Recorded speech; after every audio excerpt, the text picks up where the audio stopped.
It's easy to get into the habit of blaming other people for the situations or conditions in our life. But in reality, our own happiness and our own success is entirely in our own hands.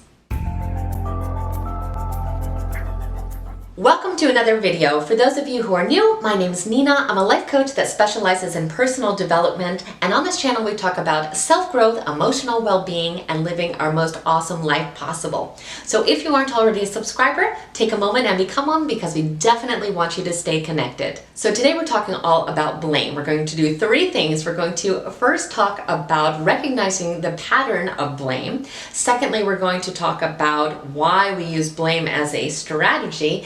And the third thing, and the most important thing, is we're going to talk about how we can break ourselves of the pattern of blaming in the first place, so we can truly take responsibility and control of our own life. So first, let's talk about why blame is such a common theme in our modern day society to begin with. I think a lot of the problem stems from the media. We can see this play out certainly in politics or on the news and in television as a whole. So we see it a lot come up in reality television, where it's all about arguments and blaming one another, and reality television has pretty much taken over television, so we get exposed to this a lot. We also see it as a huge theme in social media. Everybody is pointing fingers at one another, and the bigger the controversy, the more the likes and the attention. So it is really getting reinforced very strongly within our culture. The second thing to remember is that we often hold a self-serving bias. And if you're a fan of psychology, you've probably heard this term before, but if you're not familiar with it, it basically just means that we are much more likely to take responsibility for the good things in our life. When things don't go our own way, we find some kind of excuse for it. So that's where the blame starts to come in. So let's think about why this would be a problem. So in the short term, it seems like a good idea to blame people. It certainly enhances our ego, or protects our ego from facing the fact that we could have done something wrong. It provides us with a scapegoat, and we don't really have to take responsibility for our actions. So why would this be problematic? Well, the big thing is that long term, it actually causes a lot of stress and anxiety for us. We are building a very unhealthy pattern where we are not seeing things for how they really are. We are kind of creating our own reality. It's very, very distorted because we are never taking that personal responsibility. There's two different ways that we use blame. One is to blame circumstances for whatever it is, or the other way is to blame people. So when we are blaming circumstances, we're just saying that we did not accomplish something because of some kind of external factor. So maybe it was a bad day, maybe we weren't feeling well, maybe if we took a test, maybe the test itself was bad, but we are not taking responsibility because there is something wrong with the actual situation. The second way we can use blame is to actually blame other people. And this is even more problematic because it really starts to cause problems within relationships. It can interfere with our personal relationships, it can interfere with our family, and it can even interfere with our career, because professionally, that is certainly not a desirable trait to be constantly shifting blame to other people. So blame can really affect us in a number of ways. There's also two different ways that we can spin the story of blame. One is to become the victim, and the other one is to look superior. So obviously neither one is desirable in any way, but we do need to get clear about where our tendency lies. Are we more likely to be shifting blame to look like a victim or to look superior? This is a facet of self-awareness that it is really important that we look into, because it really shows our motivation. And when we can find our motivation, we can start to see the root of where this began and what needs that type of blaming is really serving us, because there's always a reason for what we do. We don't just arbitrarily just start blaming people. It does serve some kind of need, and we need to figure out what that is so we can have those needs met in a much healthier way.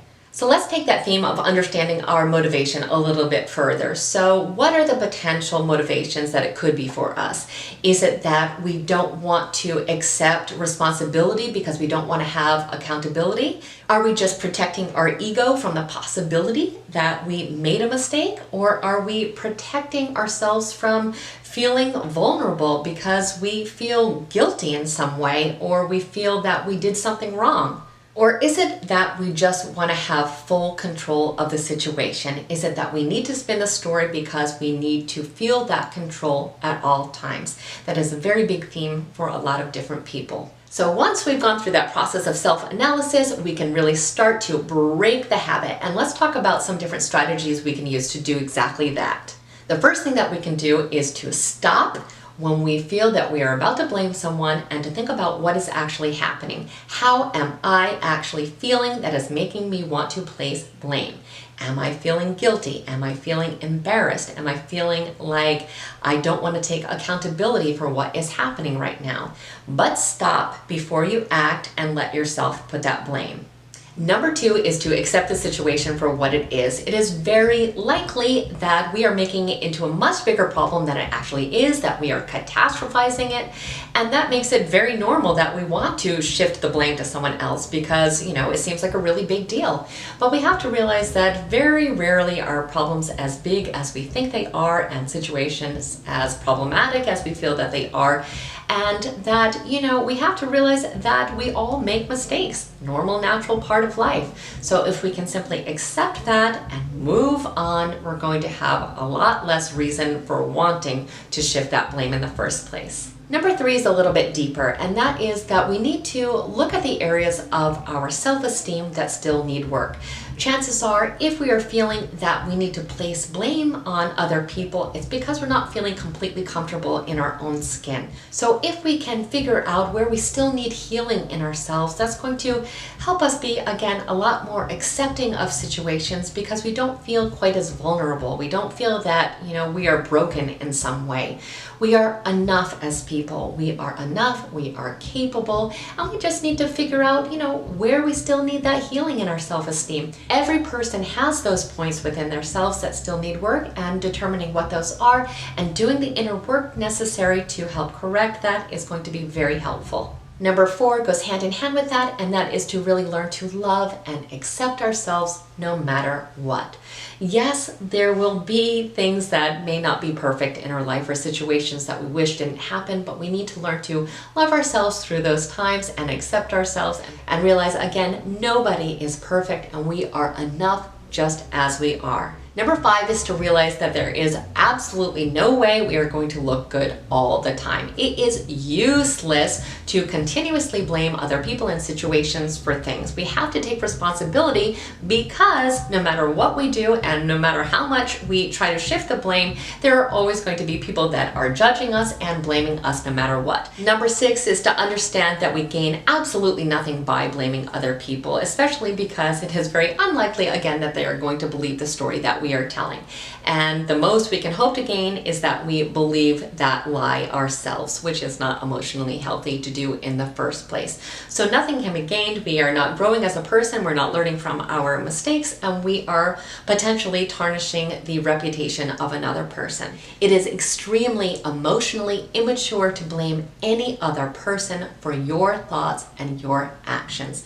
It is your life, and to live it fully, you have to take responsibility for every single decision, thought, and action that you make. When you can finally start to do that, you are going to notice that you have a freedom that you have never experienced before.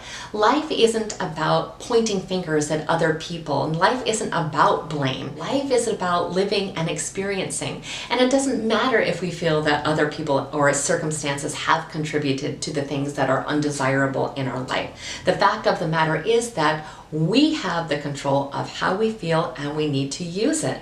And simply walk yourself through the process of understanding your own psychology and why you feel you need to blame in the first place. And you're going to develop a new habit of really taking that responsibility for your own life and living it to the absolute fullest. Well, I hope this video was helpful to you today, and if it was, please like it and share it with someone else who may need to hear this very same message today. Also, if you aren't already a subscriber, please go ahead and become one. We definitely want you to stay connected, and I thank you so much for spending time with me today. Have an absolutely extraordinary day.